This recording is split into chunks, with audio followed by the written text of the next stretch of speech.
Today I am going to share the curriculum choices that I've made for my 3rd and 6th graders for our upcoming school year.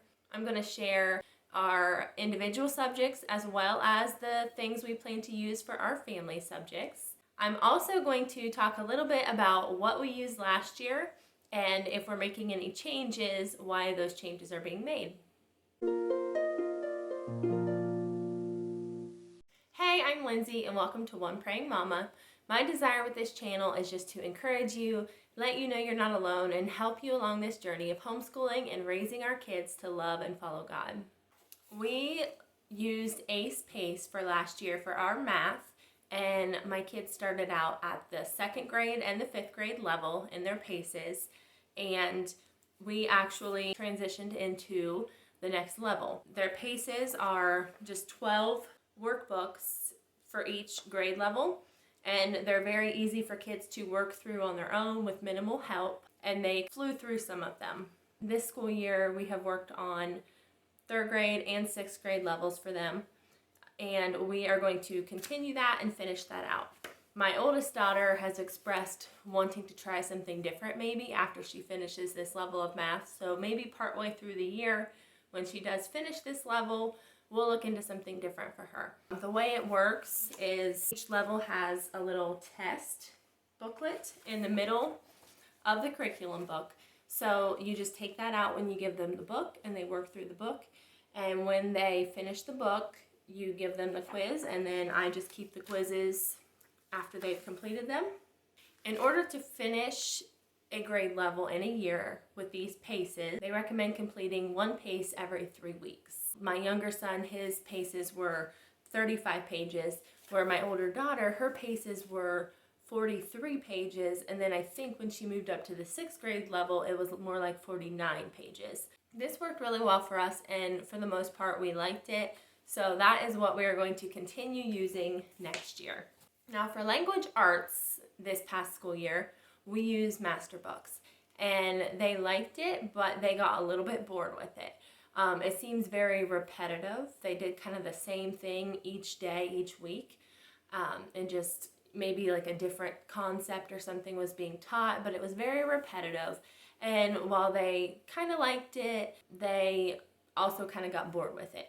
I chose it because I wanted something very basic, very simple, something very clear and concise, and it had our spelling in it. It didn't have like particular reading assignments, anything like that, except things that were incorporated into the lesson. My older daughter, who was in 5th grade, actually did have 1 day a week where she read a Bible storybook, and she really liked that. It was just like a passage of scripture or a condensed Bible story. She did like that, and I liked that too. It was almost like she was doing a devotion or something. Going into this next year, I just didn't feel that it was quite enough. Now, I will admit that there was the opportunity that I could have added more to it or done more of the extra things that came with it, but I didn't want to overwhelm them their first year of homeschool. So we didn't do that. And I think they were also just ready for a change. This year, for both of their language arts, for level 3 and level 6, we chose to use The Good and the Beautiful. Here is my son's level 3 course book. It also recommended or came with, I can't remember, the level 3 reader. I'm pretty sure that came with it, and the I Sat by the Sea poetry collection. And I can't remember if this came with it or was something that I just ordered alongside it. And they also recommended these spelling rules flashcards that they will use in the curriculum. And then, there is a list of supplies on the inside of the book of other things, other materials that you'll use throughout the year.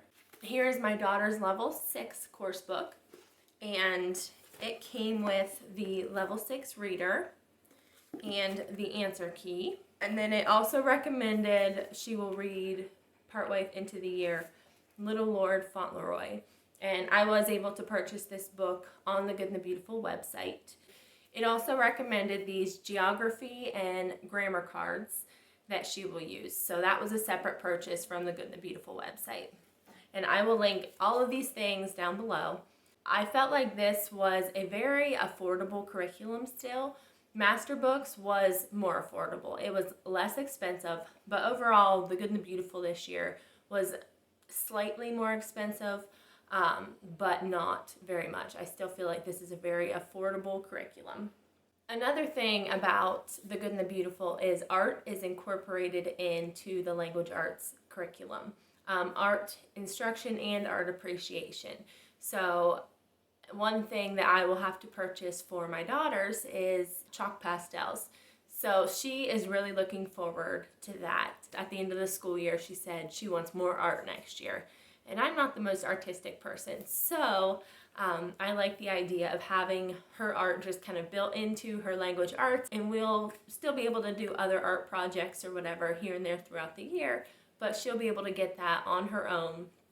The 6th grade level is a pretty self-directed level for language arts. Now for history this year, I chose The Mystery of History.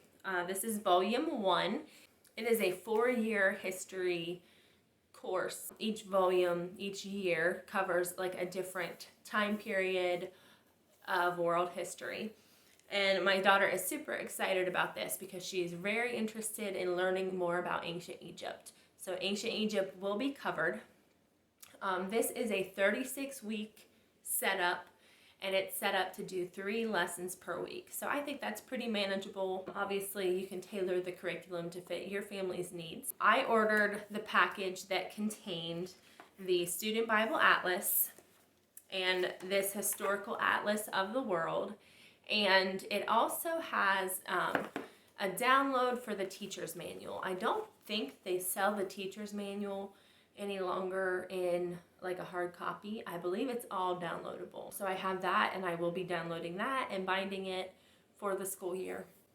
And also it contains the timeline figures from, I believe it's called Little Homeschool in the Woods, but they've created like timeline figures to go with this for a timeline or for notebooking. So we're going to do that and probably do some notebooking with our history curriculum. Now for science, I will confess, we did not do much science this past year.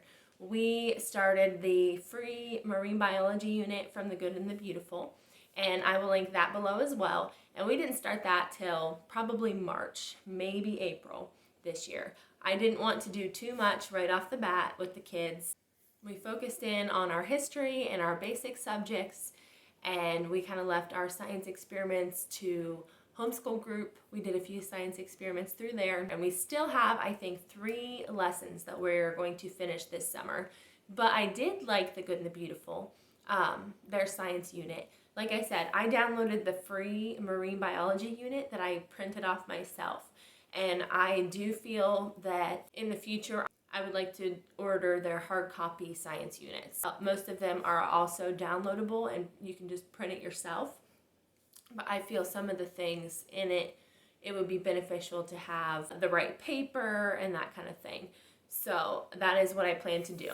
I'm hoping to use The Good and the Beautiful for next year for our science units and try and get in the 3 to 4 units throughout the year. The only problem is their Kingdoms and Classifications unit, their science unit that they recommend that you do before most of their animal units, is being revamped or something.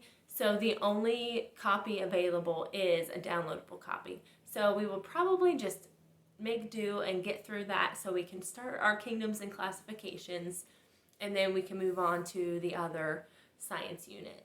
That's what I'm likely going to do next year. If you have a good idea for science that you really liked, please share that below, because I'm still open to looking at other options. Let me know what you are using. I would love to try out a bunch of different curriculums. I see the value of sticking with a curriculum, but especially through a year and finishing that curriculum. But I also want to experience some different curriculums to find out what really works for my kids. If something's working great, I'm okay with sticking with that. But I also think it would be nice for them to be able to try a few things and see what they really like and see what I really like. That's why I love curriculum reviews. I love to know other people's experiences with the curriculum that they've used and maybe why it worked for their child or why it didn't work. And I feel like that can really help you choose what might work for your child. Please go ahead and comment down below with whatever curriculum you have chosen to use this year, anything that you think that I might like, because I would love to look at some other stuff too. And then also let me know these curriculums that I've chosen. Do you have any experience with those? What was your experience? What are some things that I might want to know ahead of time? I feel like every bit of information really helps. So I hope you have a great day. Please like and subscribe.